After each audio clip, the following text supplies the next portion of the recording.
ওটা professor তাইবুল Akter, sorry তাইবুল Akter একটু।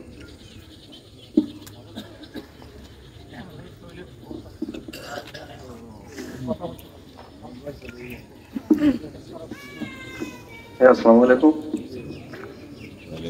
আমি আসলে খুব মর্মাহত যে সাদাতের আম্মা মারা গেছেন, আল্লাহ ওনাকে বেহেশত নসিব করুক। উনি বয়স হয়েছে, অসুস্থ ছিলেন, তাকে নিয়ে সন্তান মাকে সাথে নিয়ে গিয়েছেন চিকিৎসা করানোর জন্য। সেখানে সন্তান নিজে অসুস্থ হয়ে পড়েছেন।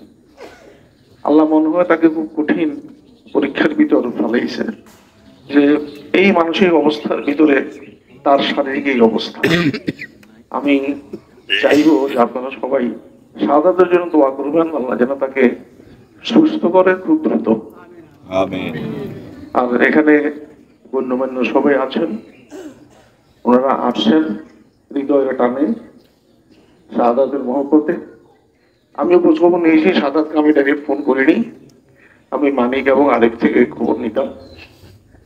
যখন শুনলাম যে শাহাদাতের এই অবস্থা, তখন প্রকৃতপক্ষে আমি খুব হতাশ হয়ে গিয়েছিলাম যে মা চিকিৎসা করতে নিল এবং মায়ের অবস্থা অপরিবর্তিত। ওটা বলছি, এটা অর্থ হলো বুঝলাম যে ওনার হয়তো বা উন্নতি নাও হইতে পারে। এই অবস্থায় সাথে এই অবস্থা, এটা আল্লাহ মানুষকে বিভিন্ন সময় বিভিন্নভাবে পরীক্ষা করে, এটাও একটা পরীক্ষা। আল্লাহ শাহাদাতের আমাকে বেহেশত নসিব করুন এবং শাহাদাতকে দ্রুত আরোগ্য দিন, সুস্থ হোক। ধন্যবাদ সবাইকে।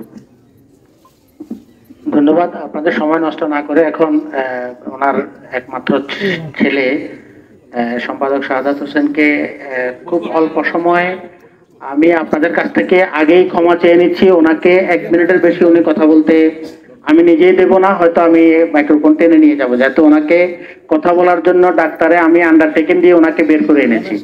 ওনাকে আনার কথা ছিল না, ওনাকে দিচ্ছিলেন না ডাক্তারে, আমি আন্ডারটেকিং দিয়ে দায়িত্ব নিয়ে ওনাকে তারপর আমি আনছি, বলছি যে আমি ওনাকে পৌঁছে দেবো আবার। সুতরাং উনি তারপরে একটু শুধু ওনার মায়ের জন্য আপনাদের কাছে দোয়া চাইবে, কথা বলবেন শাহাদাত হোসেন।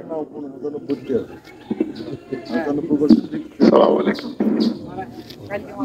আমার আম্মার জানাজায় আপনারা যারা উপস্থিত হয়েছে, আপনাদের সবার প্রতি আমার পরিবারের আন্তরিকভাবে কৃতজ্ঞতা জানাই। আমার পৈতৃক বাড়ি এবং আমার নানার বাড়ির দূরত্ব মাত্র 2 কিলোমিটারের মতো হবে, যে কারণে আমার আম্মাকে এই পথ পাড়ি দিয়ে আমার আম্মা চরলক্ষ্মীগঞ্জ, আর এখানে চরলক্ষ্মীগঞ্জ দুইয়া বাড়ি, আর এখানে খুব কাছাকাছি। সুতরাং এই এলাকার মানুষজন আমার আম্মাকে ছোটবেলা থেকে চেনার কথা। আমার আম্মা কেমন মানুষ ছিলেন আমি একটু আমার বাড়ির বল। আমার আম্মা কেমন মানুষ, আমার আম্মার সাথে এলাকার ছোট বড় সবাই একটা সুসম্পর্ক ছিল। এই বাড়ির মানুষজন আমার আম্মা যখন বাড়িতে আসতেন অনেকটা মেহমানের মতো ওর আম্মা দেখতেন। আমার আম্মাকে কিছু করতে আমি আমার বাড়ির মানুষের কাছে জন্য খুব ঋণ স্বীকার করতেছি, তারা সবসময় আমার আম্মাকে তারা ভালোবাসতেন, খেদমত করতেন।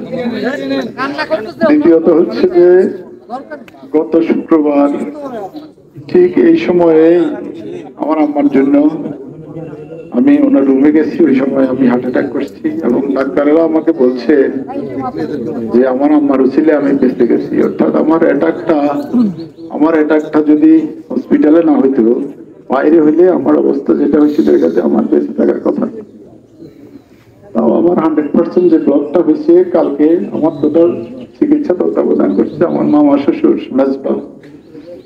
উনি কালকে ওনাকে সহ আমাকে বুঝাই দিচ্ছে ডাক্তার সাহেব যে প্রফেসর তহিদ সাহেব অপারেশনের আগে যে ওনার 100% ব্লকটা হয়তো ট্রিটমেন্ট হবেও না, কিন্তু আল্লাহর মেহরবানি উনি প্রায় 1 ঘন্টা পরে আমাকে বলতেছে যে আলহামদুলিল্লাহ সাদাত সাহেব আপনার এটা হয়ে গেছে। আমার কাছে মনে হচ্ছে যেগুলো প্রত্যেকটা আমার মার দোয়া এবং আমার মা আমাকে তৈরি করার জন্য ছোটবেলা থেকে আমার মা যে পরিশ্রম যে কষ্ট, আমি আপনাদের কাছে আমার মায়ের জন্য দোয়া চাই।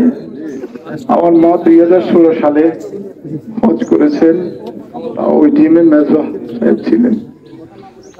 উনি সর্বোচ্চ সব সময় উনি একজন নেককার মানুষ, ইবাদত বন্দেগী সবকিছুকে উনি সবসময়, উনি যখন গত 1.5 বছর আগে স্ট্রোক করছেন, স্ট্রোক করার পরেও উনি একটু সুস্থ বোধ করছেন, আর কোনোদিন তাহাজ্জুদ মিস করতেন না, কোরআন তেলাওয়াত করতেন না। আল্লাহ এসবের উসিলে আমার মাকে পেয়েছে। আপনাদের সবার উপস্থিতির উসিলে আল্লাহ আমার আপনাকে জান্নাতবাসী করুন। এখানে অনেক উলামায়ে কেরাম, হাজী সাহেবরা আছেন, তাদের উসিলে আল্লাহ আমার আম্মাকে জান্নাতবাসী করুন। আপনারা যারা এখানে জনপ্রতিনিধিরা আসছেন, আমার অনেক বন্ধু বান্ধব, আমার আত্মীয় স্বজন যারা আসছেন, আমি তাদের সবার কাছে আন্তরিকভাবে কৃতজ্ঞতা জানাই। আসসালামু আলাইকুম। জানাজা পড়ানোর জন্য সবিনয় অনুরোধ করছি বিশিষ্ট আলেমের দিন জনাব অধ্যাপক লিয়াকত আলী ভূঁইয়া স্যার।